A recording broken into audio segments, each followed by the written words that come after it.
welcome back to Talking Treasures. I'm here with Grant Stone, who is a Murdoch librarian, a bookseller, a collector, and a laughter leader. What have you got for us today, Grant? 4 paperbacks known to most Australians. Most of us have seen the Mad Max films, and yet one of these paperbacks is worth more than $120 US. Which one? This one. And the reason is, This is the first paperback of the Mad Max sequence. It was never released anywhere but in Australia, and it was released by a publisher whose name is on the spine, well actually on the top of the spine here, Circus Books. Circus Books, yeah. In Melbourne. And they're a very briefly lived publisher.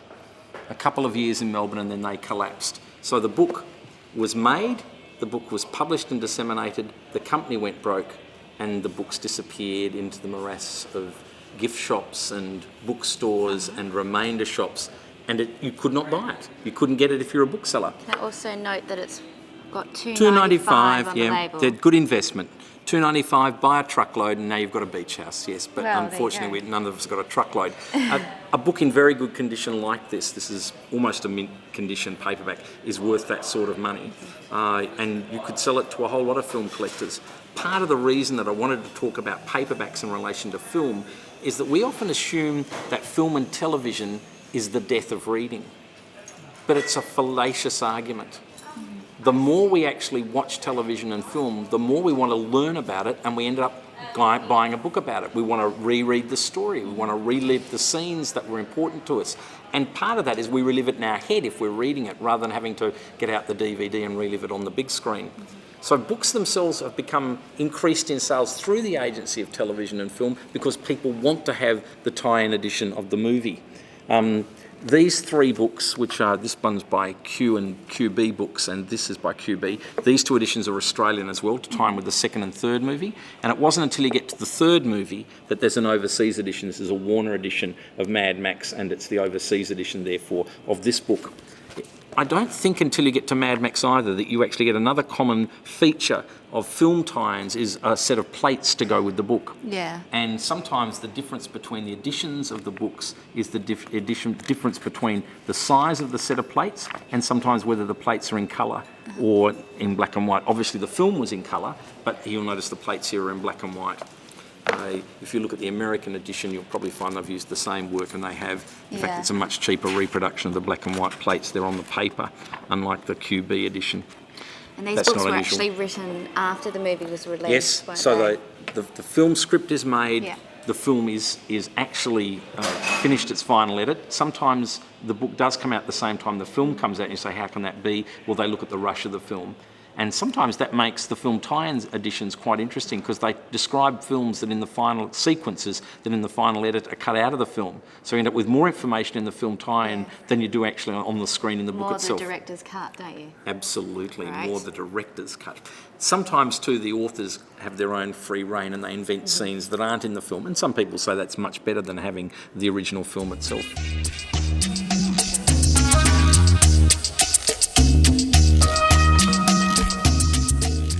I've been joined by Carmel, who's brought in a family Bible.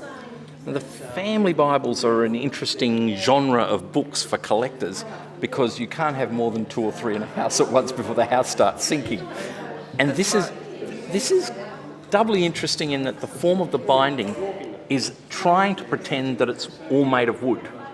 So this is a fake wood binding because all quality altar Bibles had wood bindings to them. But this is actually late Victorian, and what they've done is they've used paper mache, which was wet and formed, and then blind stamped it to make it look like it's a carved wooden binding. Right, yes. And it's pretty standard, classic, expensive family Bible, an altar Bible that would have been in the home to be read. Yes. Most of these family Bibles also have some interesting plates in them. This one's got presentation pages which have got a lot of gilt on the presentation page. This book doesn't have any information at the front to tell you why the Bible exists, but it does tell you that the date is 18 something, which means the book was made in 18 something. But we would have said that anyway, the 19th century and probably the late 19th century. Steel engravings are a part of most of these Bible traditions, and sometimes the steel engravings are spotted through the Bible. And then, of course, you've got lovely preliminary pages. These were great examples of the quality of the printing that's available in the country at the time.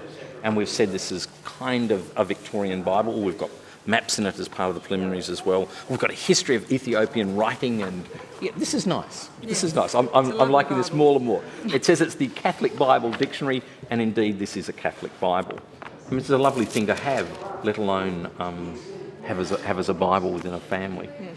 It does need rebinding. Yes. Let me just take some weight off the binding and shift to the beginning of the New Testament, where in fact the preliminaries of the New Testament give you the family history of the Bible. Yes. And Carmel, you're not a Thomas or a Rogers? No, I'm not, no. No. So the Bible is given when an Elizabeth Thomas of Ludlow in Western Australia marries a Joseph Rogers of Manchester. That's interesting. So this Bible was purchased in Western Australia, even though it's printed in the UK, and is given within the Catholic tradition of matrimony to a family that's in Western Australia. And here we find another marriage by another Rogers, which is also entered, maybe a sister, that's entered in the Bible at the same time. And this is in 1894. There is some information about deaths here. So it's been used as a family Bible all the way through to 1929, where we actually find some of the siblings of these families that are mentioned earlier in the Bible as the marriage have actually died. It'd be nice to know why there was a group of deaths within this family in 1924-25, but that's not part of the information that's given here. And there's a child born as well. So there's a little family history. The families from the Busselton region, there's a note about Busselton elsewhere in the Bible, and it's stayed within Western Australia and eventually come into your hands. Yeah, right. The binding is the least of the worries. It's more the reinsertion of the pages that are ripping. And it's not worth a lot of money because every family had one of these. Yes. And it's not worth a lot of money in terms of the nature of the book, even though it's big and even though it's colourful. To repair it, to restore it to a point where you could actually regard it as a family Bible for yourself, though, is worthwhile. Right. It's a beautiful object, yes. and it will look fabulous once it's actually been rebound and it's had some polish applied to the leatherette that covers the paper mache. Right. In terms of a sale for a Bible like this, they can range from being heartbreakingly cheap, almost by the pound, so to speak, to being maybe $150, $200. It's not going to give you a new holiday or build a house for you. It's not that sort of book. However, in terms of what it is as a volume, it is just beautiful to have.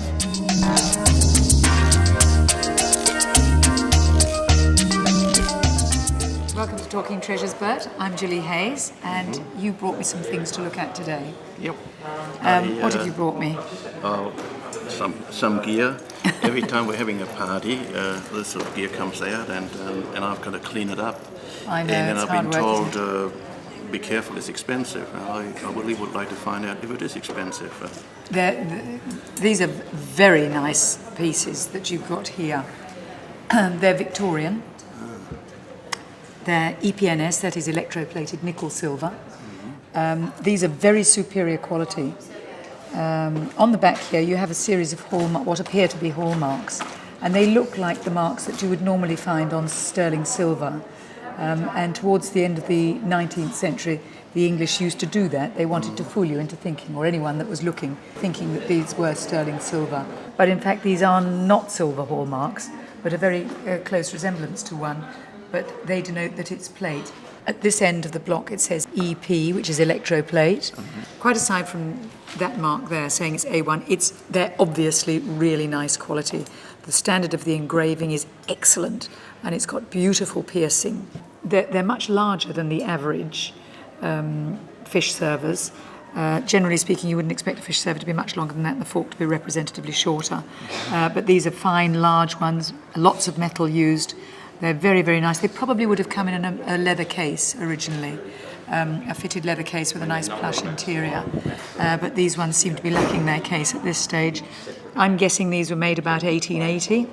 1890. But on the back here, you see right there, I'll just turn it up the other way for the camera, because that mark there is called the registration mark. Now, this mark was used during the latter quarter of the 19th century, the early 20th century, and it was applied to all nature of goods, and depending upon what the figures and numbers where in each corner of this this lozenge shape determined what it's made of, or whether it's metalware, porcelain, or whatever, the month and year of the design registration, and a batch number. They're a very nice set indeed. They'd be worth more if you had their original case. Yes. At auction, a nice set like that in a case would probably bring a couple of $100. But if you had to buy them in a shop, a good bit more.